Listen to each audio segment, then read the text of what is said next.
Como perseverar. É justamente sobre isso que nós vamos falar nesse vídeo.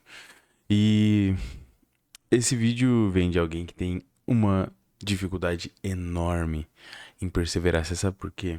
Para algumas pessoas, falando de empresas, por exemplo, existem três tipos de pessoas dentro das empresas para montar qualquer negócio. A pessoa número um é aquela que tira do zero pro um. Aquela que pega um negócio que é só ideia e faz acontecer e cria um negócio. Agora, essa pessoa tem muita dificuldade de passar de um para 10. Ou seja, de subir esse nível. Pô, o negócio já tá rodando e aí ela tem muita dificuldade de passar de um para 10. Só que tem uma pessoa que ela não consegue tirar as coisas do papel. Mas quando uma empresa já tá rodando, ela consegue pegar essa empresa que é do tamanho um e passar para o tamanho 10.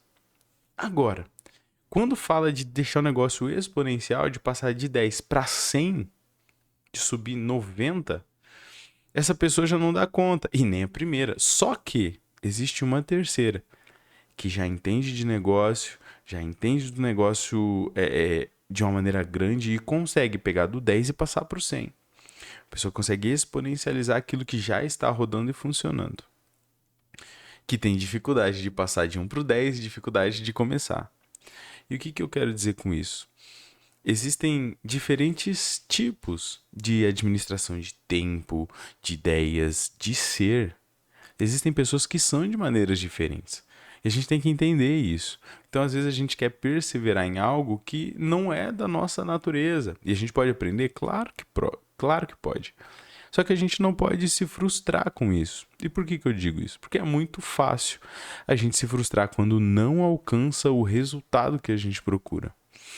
E esse resultado que a gente procura, ele é baseado no que? Geralmente, ele é baseado em outras pessoas. Você olha alguém que você admira e fala, cara, eu queria muito ter esse resultado. Ou. Na maioria é isso. Ou nas expectativas das outras pessoas, as outras pessoas esperam que você dê muito resultado. Só que no fim das contas, o que você espera de você mesmo? O que você realmente quer da sua vida? Isso é uma pergunta muito boa para se fazer. E você sabe por quê? Porque a gente acaba deixando de viver a nossa vida para viver a vida do outro, a vida que o outro quer, que a opinião das outras pessoas espera de nós. E acaba esquecendo, mas o que realmente eu quero? Ah, meu pai quer que eu faça medicina, os meus tios querem que eu abra uma empresa, a pessoa que eu gosto quer que eu faça outra, espera que eu faça outra coisa, mas o que você quer de você mesmo? O que você espera de você mesmo? Essa é a pergunta mais importante. Porque a frustração, ela vem com a comparação. Agora, se eu comparo comigo mesmo, o cenário muda.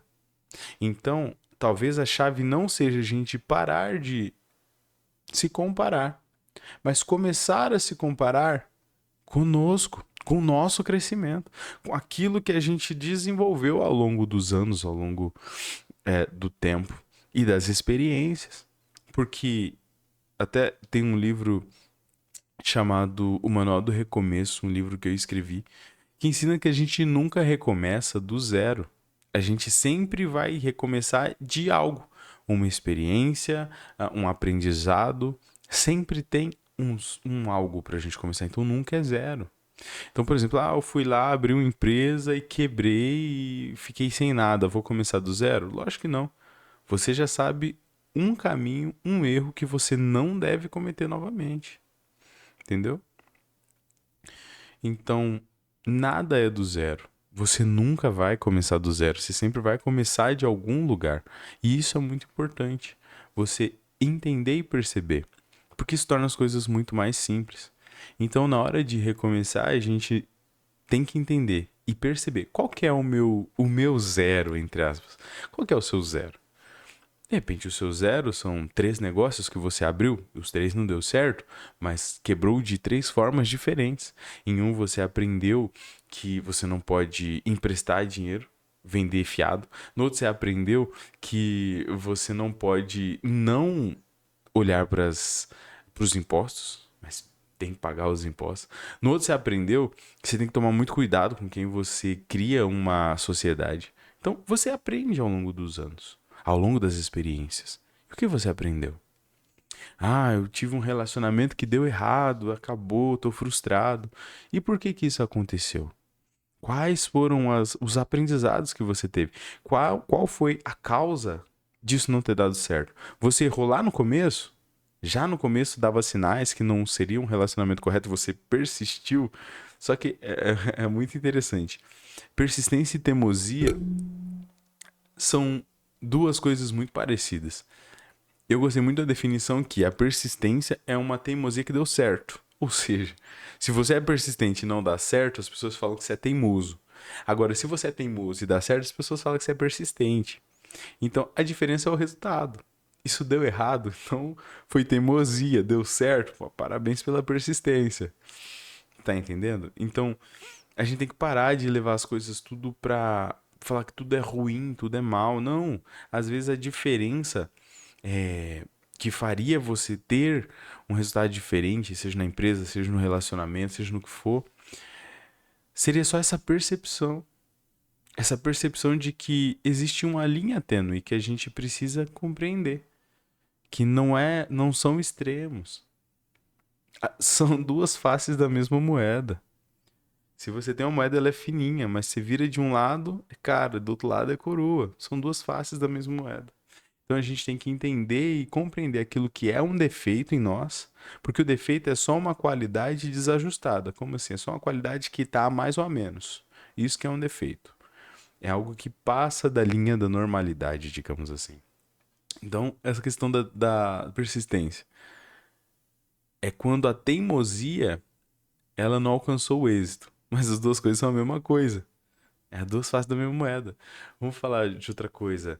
Ah, é, sei lá, falando de persistência, vamos falar sobre outra característica, sei lá, depressão. Falar de depressão. Eu também já passei, já tive crises de depressão, crises de ansiedade. O que é a depressão? Se não uma tristeza exagerada. Como assim tristeza exagerada? É uma tristeza que ganha uma proporção maior do que ela deveria ter. Isso se torna uma depressão. Mas a tristeza é ok. Só que quando ela vai pro extremo, é ruim. Entendeu? Mais ou menos por aí. Vou dar um exemplo. Por exemplo, curtição. Curtir, brincar, se divertir. A diversão é algo positivo? Com certeza.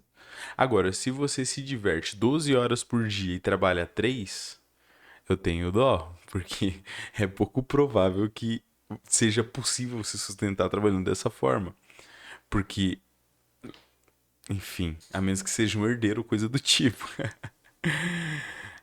Mas por que isso? Porque passou a proporção do normal. Então a gente tem sempre que voltar e entender isso. Que os problemas, os defeitos, essas coisas são qualidades exageradas. Na maioria, lógico. Tem defeito, por exemplo, que é patológico, que é uma doença, por exemplo, que essa questão mesmo da depressão, ela pode ser química, e se a depressão for química, não adianta falar, tem que tomar remédio. Então, tem que compreender a natureza dos problemas para saber como agir. Porque se for algo apenas de comportamento, mudando o comportamento, muda o resultado. É coisa muito simples, sacou? Então é exatamente isso que nós vamos falar no vídeo de hoje, para a gente compreender a natureza do nosso problema, entender que a gente não começa do zero, sempre começa de algum ponto. Então escreve aqui para mim aqui embaixo, qual que é o seu zero? Qual que é o seu fundo do poço? Qual que é o lugar onde você fala não tem jeito, não tem esperança? O que que você tem que você pode utilizar? E, como eu disse, uma grande sacada é você olhar para os defeitos, para aquilo que você vê como defeito. Quais são os meus defeitos? O que seria o oposto disso? Aí você coloca ali.